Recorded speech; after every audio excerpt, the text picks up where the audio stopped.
Hey there, subscribe to my channel, and also press this bell icon so you never miss any new updates, cause whenever we upload new video you will get a notification on your phone.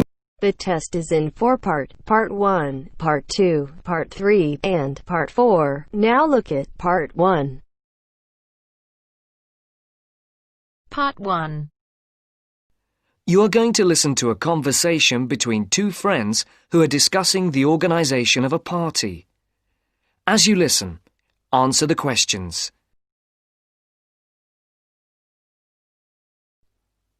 First, you have some time to look at questions 1 to 5.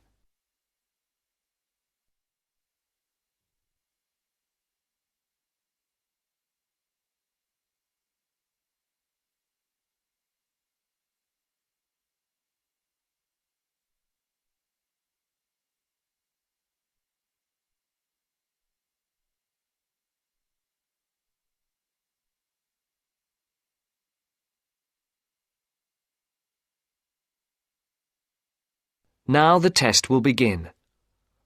You should answer the questions as you listen, because you will not hear the recording a second time. Listen carefully and answer questions 1 to 5. Hi, Matt. Right on time. Have you been waiting long? 5 minutes. The buses were held up on the high street. Otherwise, I would have been early. Yeah, there's something wrong with them today. Yes, I think so. OK, what shall we do? Shall we go and have a coffee? Yeah, that would be nice. There's that place on the corner over there. It does really nice coffee and cakes and things, and at this time it's usually very quiet, so we'll be able to talk. OK, let's go there then. So, when's the party going to be? Well, it has to be at the end of September, before we all leave for university. We've plenty of time then. We don't go for another 5 weeks, do we? Well, we haven't really got that much time, if you think about it. There are only a couple of weeks at the beginning of September when all of us are around. Oh, yes, I forgot. Nazrin, Phil and Nikki and all that lot have gone off on holiday. And I'm away for 2 weeks from tomorrow. So, what does that leave us then? As far as I know, we're all here between the 19th and the 30th of September. Will Sandra be around then? I know that she has a whole string of family birthdays at that time, and she might not be available. Well, let's make a note of that, and we can contact her about it. OK. Shall we settle for the 21st of September then? What day is the 21st? It's a Saturday. Is that OK? That's fine. Before the conversation continues, look at questions 6 to 10.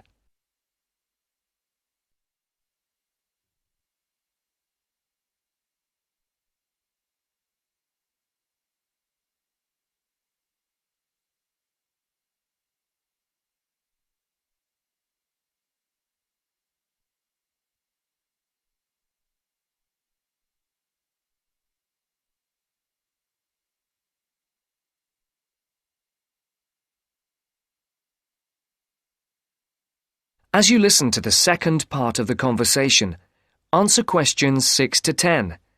For these questions, there are 3 alternatives, A, B, and C. Decide which alternative is the most suitable answer and circle the correct letter. And now for the tricky bit. Where are we going to hold it? Well, I spoke to Nikki last week and she volunteered her place as they have a huge house and garden. Oh, fantastic. Will her parents be around? Yeah, I think so, but she said they won't mind. Oh, right. Well, my parents wouldn't like it at all. Nor mine. But is it definite? Yes. When I spoke to her, she said it was definitely on. I'll just have to confirm the dates with her. We thought it would be one weekend in September, so I'll just have to make sure that that one is okay. One thing Nikki suggested, we could have a daytime party, as we could be outside if the weather is fine. Oh, wow. How far out does she live? It's not that far. Do you know where West Road crosses the bridge? Yeah. It's the first house on the right, with that huge drive up to the front door. Oh, right. I know exactly where it is. The road is off the A33 and runs north, then over the bridge and first on the right. I know it. Ah, the place is amazing. You know it has a big swimming pool. Does everyone know where she lives? Most of her friends do, but not all. But it doesn't matter, as we can put this map Nikki sent me in with the invitation. How shall we do the invitation? We can do it on the computer. I can scan the map, and we'll put it all onto an A4 page. Is this the address? Can I just write the address down? It's 93 West Road, and I'll take the phone number. It's 477130. Right. There's one other thing. Yes? We're all giving £10 towards refreshments and food. There'll probably be a barbecue. Do you think that's enough? Oh, right. Yeah, that's fine. And everyone will have to help tidy up afterwards, including the boys.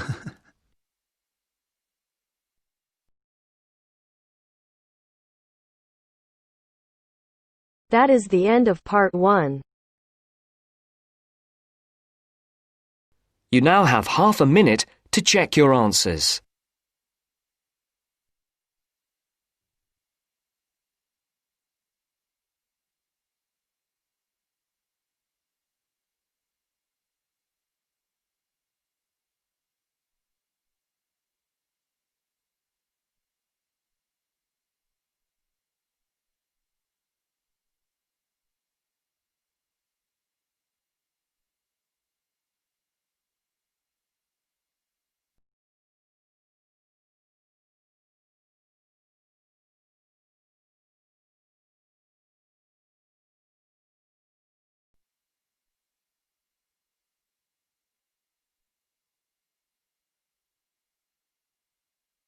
Now turns to part 2. Part 2. You will hear a talk on New Zealand radio about an art sale which is being held to raise money for charity. First, you have some time to look at questions 11 to 13.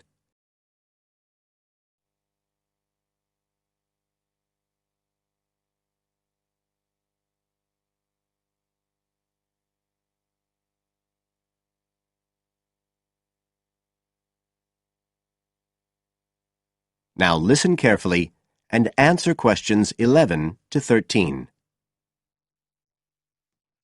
One of the most anticipated art events in Christchurch is the charity art sale organised this year by Neil Curtis. Neil, tell us all about it. Well, Diane, this looks like being the biggest art sale yet. And the best thing about it is that the money raised will all go to charity. So what you probably want to know first is where it is. Well, the pictures will be on view all this week, most of them at the Star Gallery in the shopping mall. But we have so many pictures this year that we're also showing some in the cafe next door. So do drop in and see them any day between 9 and 5. Now, if you're interested in buying rather than just looking, and we hope a lot of you will be, the actual sale will take place on Thursday evening, with sales starting at 7:30. Refreshments will be available before the sale, starting at 6:30. We've got about 50 works by local artists showing a huge range of styles and media, and in a minute I'll tell you about some of them. You're probably also interested in what's going to happen to your money once you've handed it over.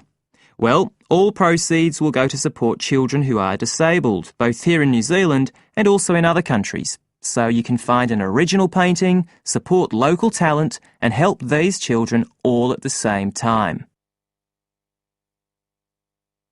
Before you hear the rest of the talk, you have some time to look at questions 14 to 20.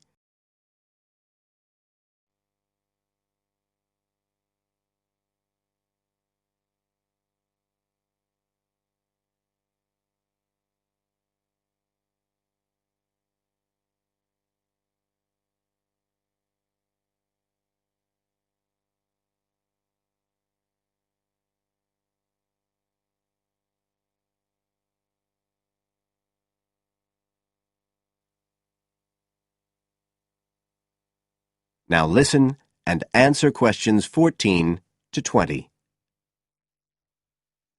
Now, let me tell you a bit about some of the artists who have kindly agreed to donate their pictures to the charity art sale. One of them is Don Studley, who has a special interest in the art sale because his 5-year-old daughter was born with a serious back problem. After an operation earlier this year, she's now doing fine, but Don says he wants to offer something to help other less fortunate children. Don is totally self-taught and says he's passionate about painting. His paintings depict some of our New Zealand birds in their natural habitats. One relative newcomer to New Zealand is James Chang, who came here from Taiwan 9 years ago at the age of 56. Mr. Chang had 13 exhibitions in Taiwan before he came to live here in Christchurch, so he's a well-established artist, and art has been a lifelong passion for him. His paintings are certainly worth looking at. If you like abstract pictures with strong colour schemes, you'll love them. Natalie Stevens was born in New Zealand, but has exhibited in China, Australia and Spain. As well as being an artist, she's a website designer. She believes art should be universal, and her paintings use soft colours and a mixture of media. Most of her pictures are portraits, so watch out, some of them may even be friends of yours. And then we have Christine Shin from Korea. Christine only started to learn English 2 years ago when she arrived in New Zealand, but she's been painting professionally for over 10 years, and she sure knows how to communicate strong messages through the universal language of art.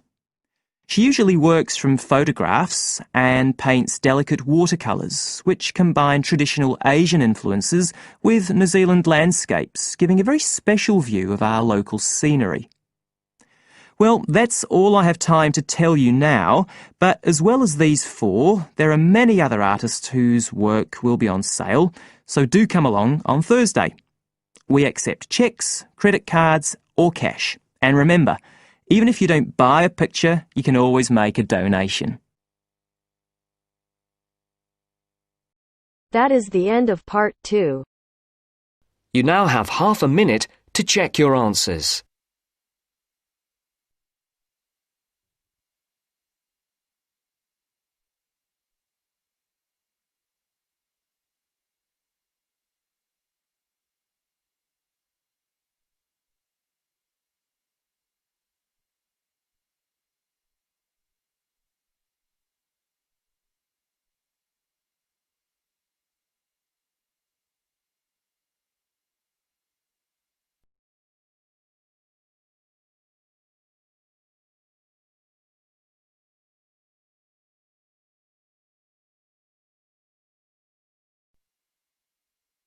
Now turns to part 3.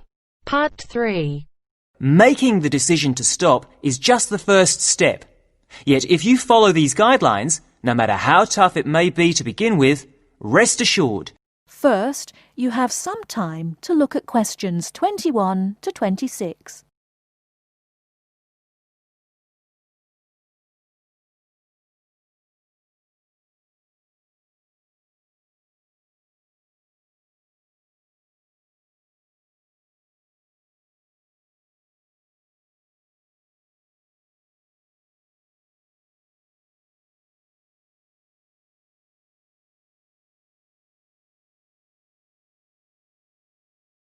Now listen carefully and answer questions 21 to 26. Good afternoon. Welcome to Stop Smoking Now. You're all here today because you've decided to stop smoking. However, making the decision to stop is just the first step. Yet if you follow these guidelines, no matter how tough it may be to begin with, rest assured you will be on your way to becoming what you want to be, an ex-smoker. The first thing to remember is that there is not only one way. What I'll give you today are various methods you can choose from. They all work and they can all help. The first method I would recommend is based on something we all have, but in different degrees, namely willpower. Of course, just making the decision to stop is an enormous act of willpower alone. But what exactly does this mean? It means having a strong mind, waking up every morning and telling yourself that you will not have that cigarette, no matter how much you may want one. To do this successfully, you really have to be determined to stay focused. You need to be in the right frame of mind. But this isn't as easy as it may sound, and it may mean doing other things to take your mind off having that cigarette, particularly when the urge is strong. I found that different things can help you do this, like taking up a hobby, or having a smoking buddy, someone you can phone up when the going gets tough, a friend who can help you think about something else. Remember that each time you don't have a cigarette, you will feel better and stronger. Of course, this method does not work for everyone, but there are other ways to help keep you on track. Another way is to use smoking aids. There are many types, so find one that suits you best. Take, for example, nicotine patches. You put one on every day and it gives you a controlled nicotine dose. Basically, you keep reducing the amount until your body stops craving nicotine. As your body gets used to less nicotine, you may experience withdrawal symptoms. Don't worry about feeling embarrassed people will notice, because many nicotine patches are see-through. So, where do you get them? Well, you can buy them from your local pharmacy or supermarket. You can also ask your GP for a prescription. Before you hear the rest of the talk, you have some time to look at questions 27 to 30.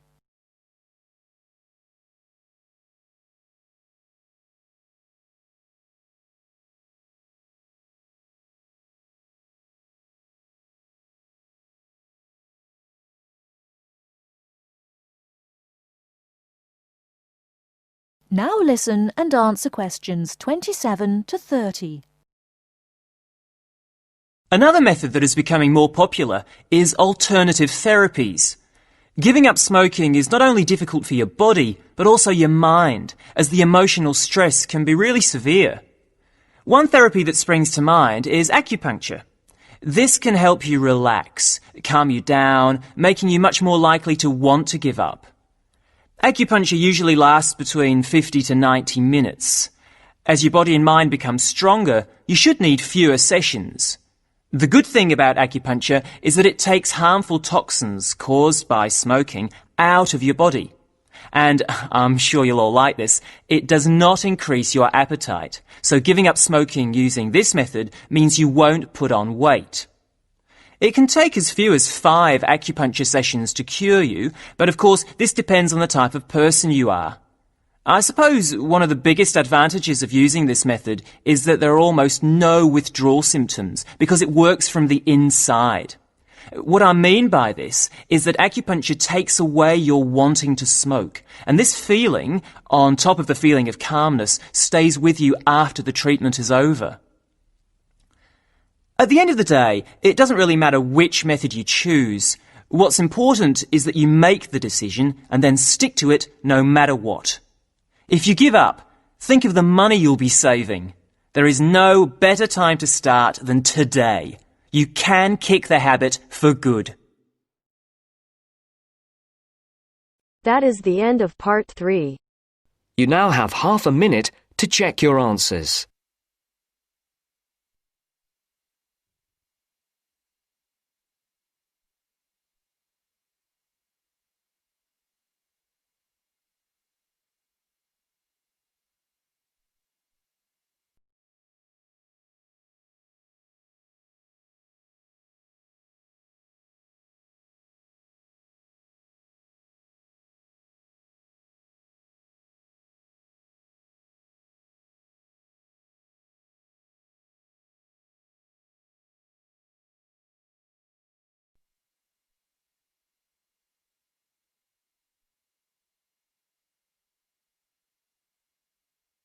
Now turns to part 4.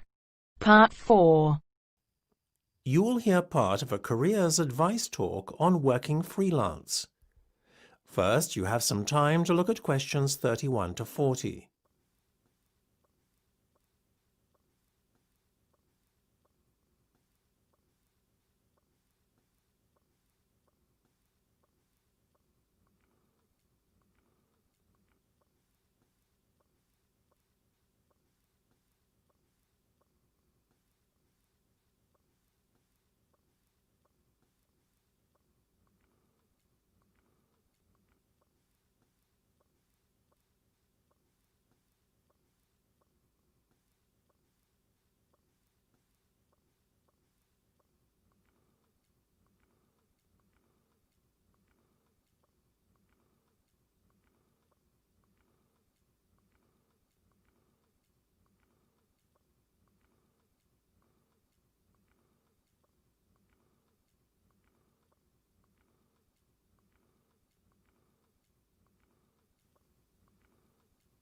Now listen carefully and answer questions 31 to 40. Working for an employer in a 9-to-5 job has long been the accepted norm. However, this could soon be set to change. A rising level of unemployment, combined with a sense of disillusionment amongst employees with their workaday lives, is at the root of this modern-day revolution in the workplace. Now, there is a growing trend amongst people of all ages and from all walks of life to opt for freelance work rather than working for an employer. It sounds a risky option and a potentially stressful one, but on the whole, the benefits of freelancing seem to vastly outweigh those of working for someone else.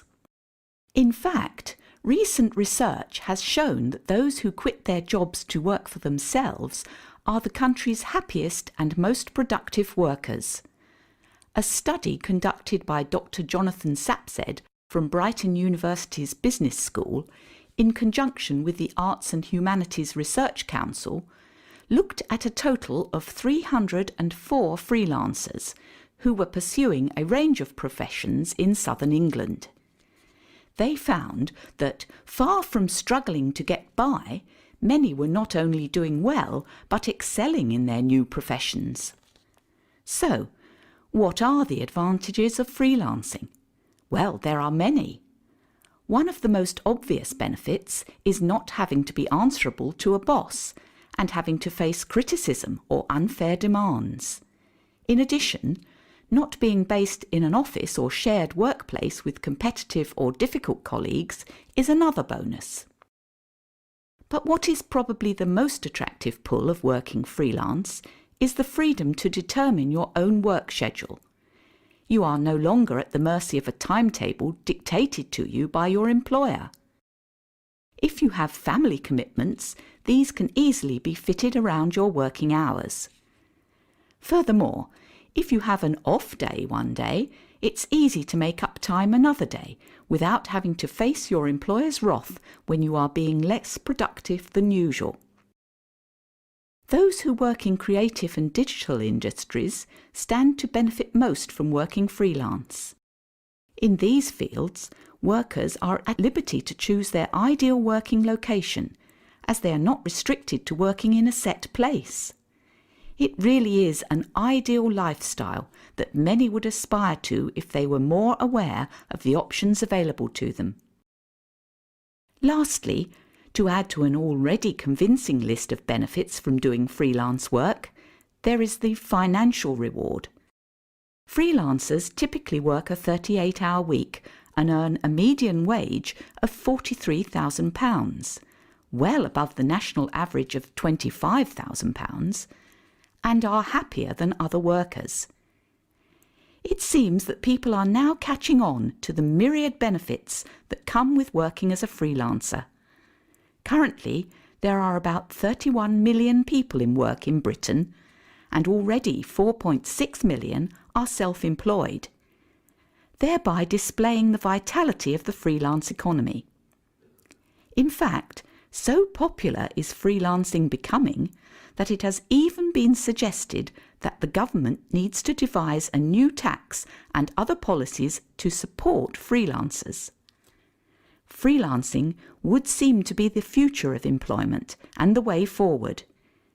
It is certainly well worth considering freelancing if you are doubtful about committing to working in a structured environment and would like more freedom and autonomy in your work.